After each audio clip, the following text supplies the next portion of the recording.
Do you guys keep like walkie-talkies on you and be like, I'm in the back area? No, it's just like if you need to talk to somebody, everybody just runs around to find who they need to talk to.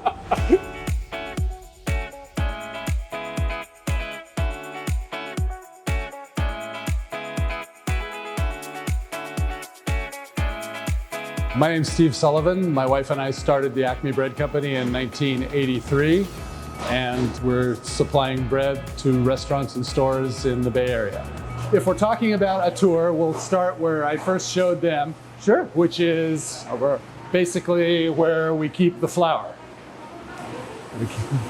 So our main bread flour is kind of a product of a collaboration between us and Central Milling.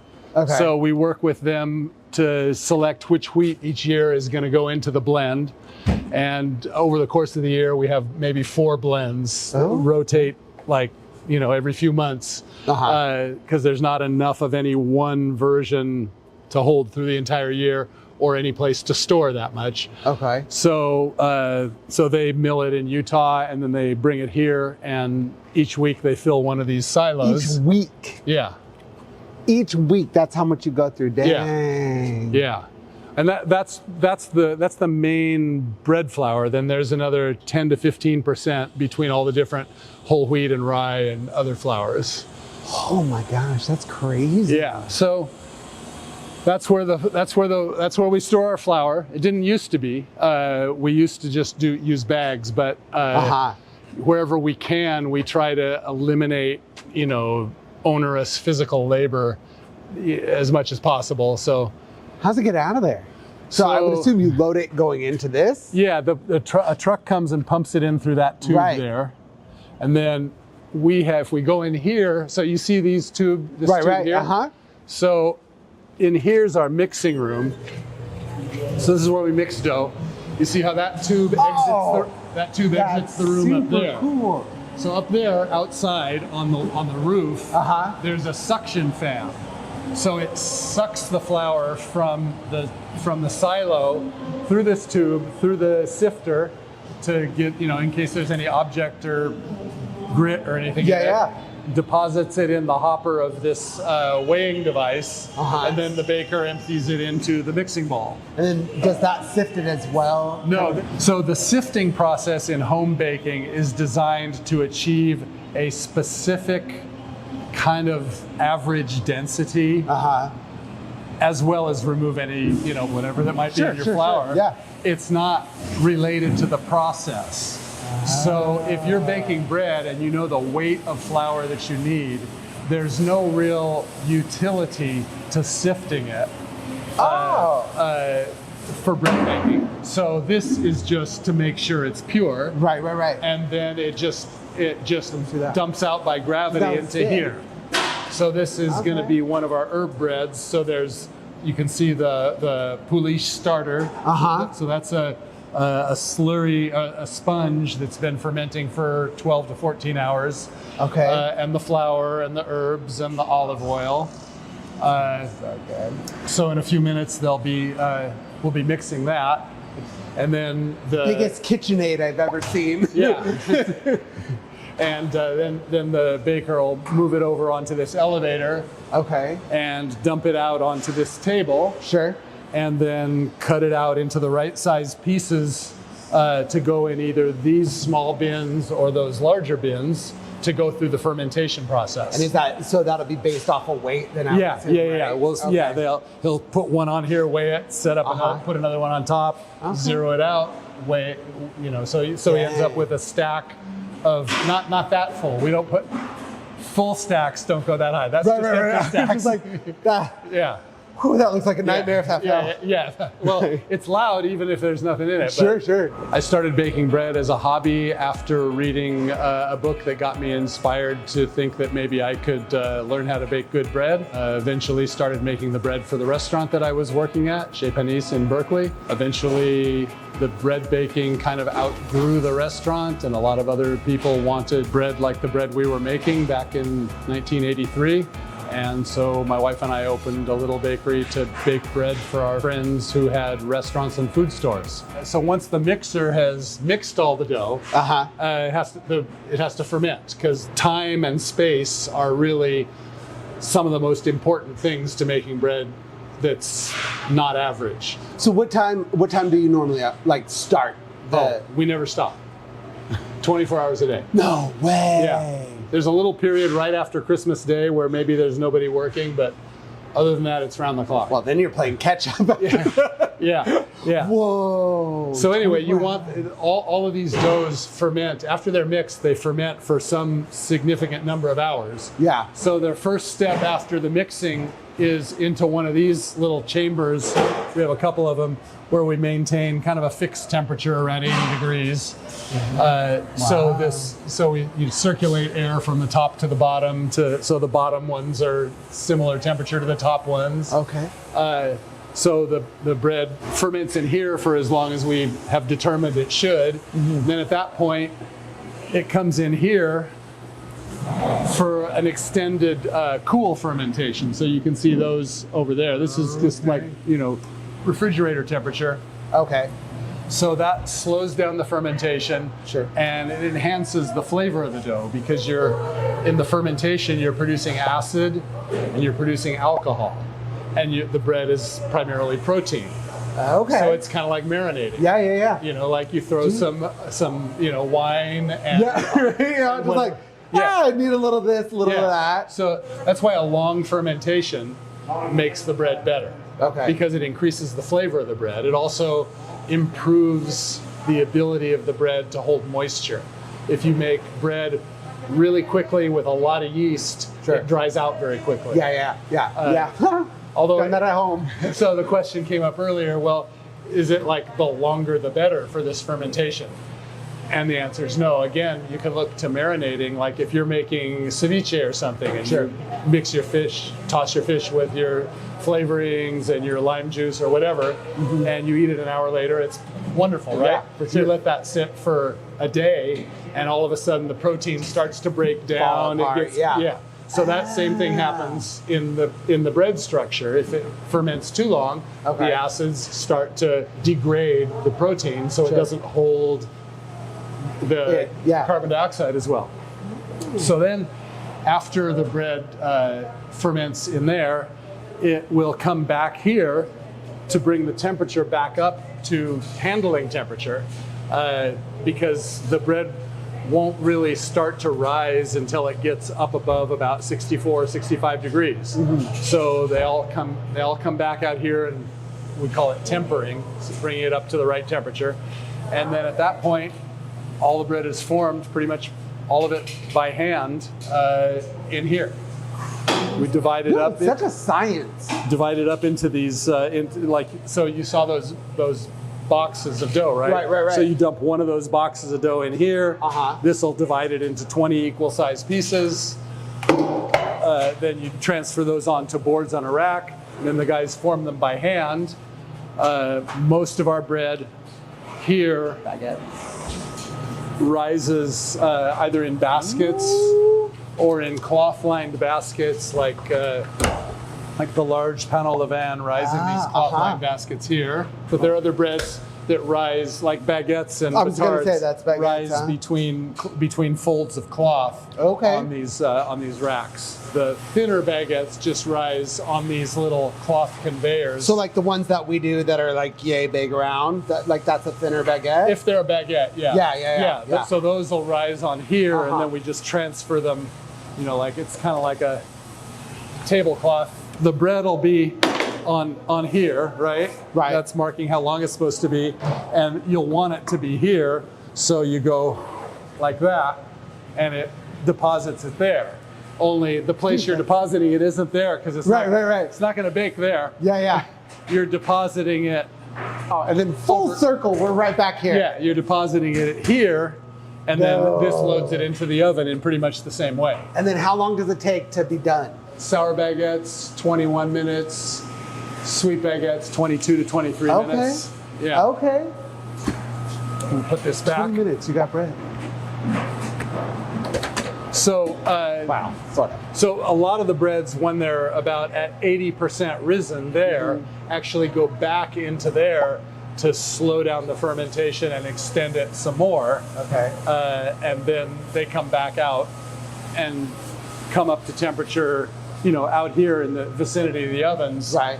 Then they get loaded into one of these two types of ovens. So when we started here, these were the two ovens we had. This oven was for all the big breads. This bread oven was for all the little breads. These guys saw the last breads of the day coming out of the brick oven. I assume it gets really hot in here. It gets pretty warm, but we have these swamp coolers. We don't have AC.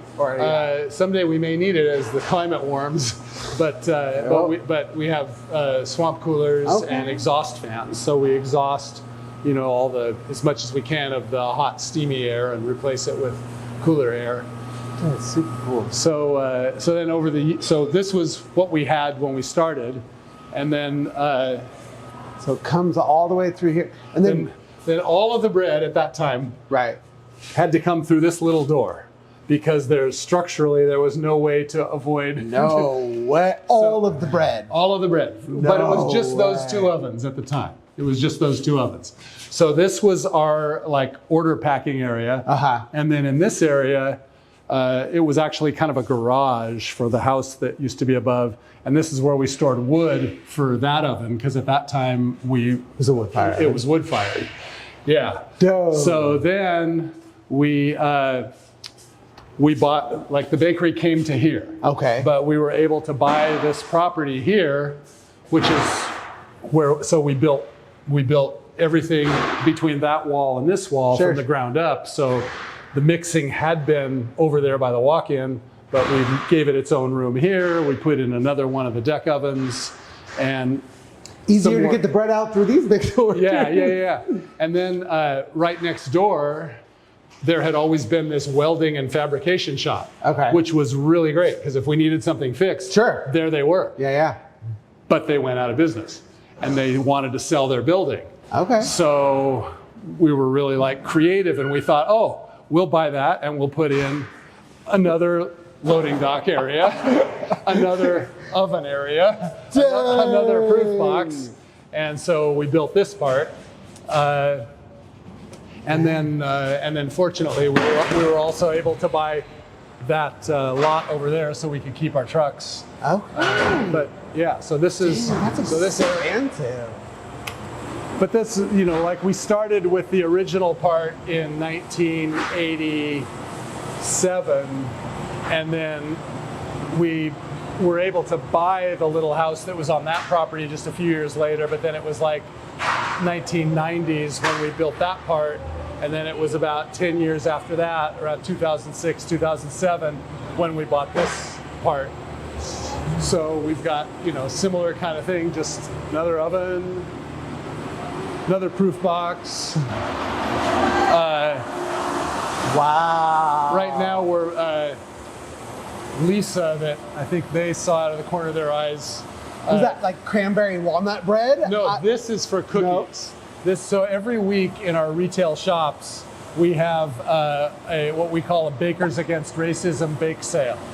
So we make a huge cookie of one of several varieties and package it separately and make about 500 of them, and we sell them in our retail shops, and we donate all the profits from those between like $1 to $1.30 per cookie, depending on the type.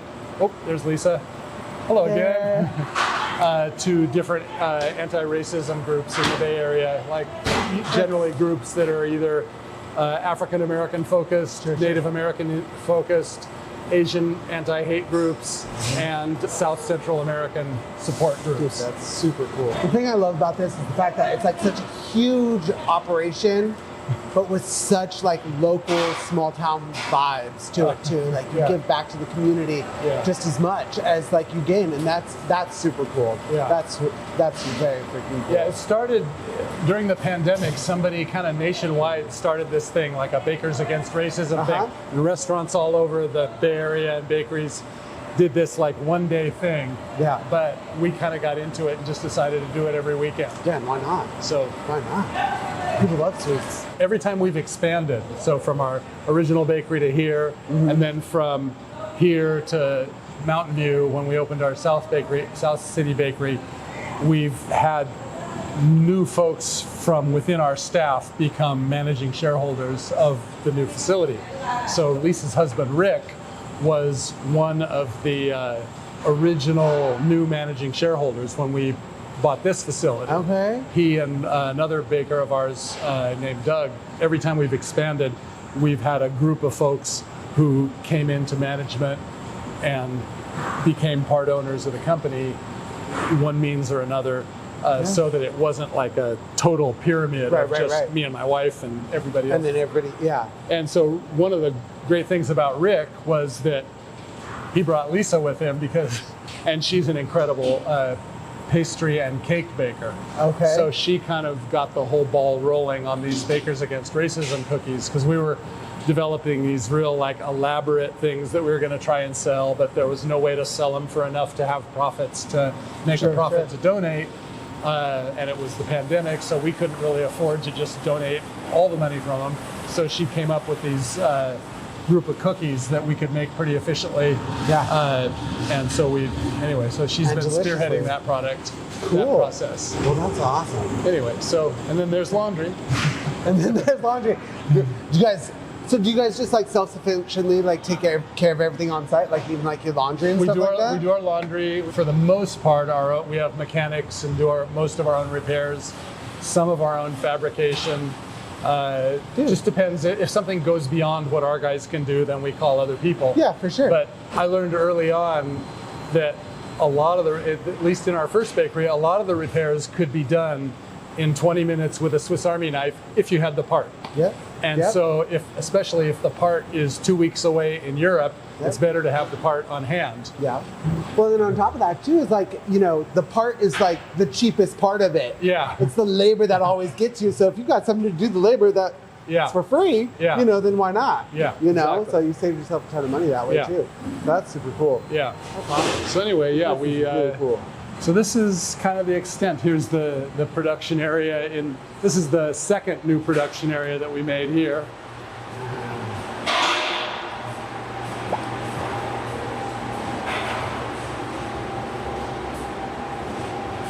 Our mixing area used to be here, and the baguette making area was over in the molding area that we started with. Then when we built that mixing area, we separated the two, and so this is just for baguettes, and all the other breads are done over there. Do you guys keep like walkie-talkies on you and be like, I'm in the baguette area? No, it's just like if you need to talk to somebody, everybody just runs around to find who they need to talk to. I mean, I feel like in this day and age, there should be an easier way to do it. Little walkie-talkies, man. Well, everybody's got cell phones. Yeah. So you can kind of... It's a little cool. Yeah, that's true. Have walkie-talkies. Margarita got it. Yeah. Oh, right on, man. Well, thanks for sharing. That's super that's our place. Cool. That's awesome. Yeah. Thanks for sharing, brother. Very nice to meet you. Pleasure to meet you. When I think of eating in a French, a simple French restaurant or a brasserie, I think of like a concentration of flavors. You've got the meat and the sauce, and they kind of mingle on the plate. And in some ways, that's like the core of the experience in some way. That's where so much of the flavor is. And so you want bread that's gonna absorb that and still be kind of chewy and crunchy in your mouth. So, they're wonderful, like really dense Eastern European, Northern European breads. And those are wonderful too. We love those, we make those. But for French cuisine, I think of like an in-between density of bread, with flavor, but that's not got an overwhelming flavor, so that it balances with the food rather than kind of overwhelming the food. From our company, depending on what people prefer, our pain au levain is like my all-time, go-to favorite. Some people like a white bread, so the sour batards or the sweet batards are good. Baguettes are good for that too. If you want a little bit of a twist to it, the olive bread and the walnut levain are simple breads, but with a little bit of something extra. A lot of the steakhouses have these really sort of rich, highly flavorful side dishes, So I think even simpler, lighter bread, you know, for a steakhouse, whether it's baguettes or some other kind of, you know, light bread that's got a nice crispy crust. I would say that's the style of bread that I would think of would be best for a steakhouse, because everything else is going to be so rich and intense. You know, there's no way the bread could compete with that.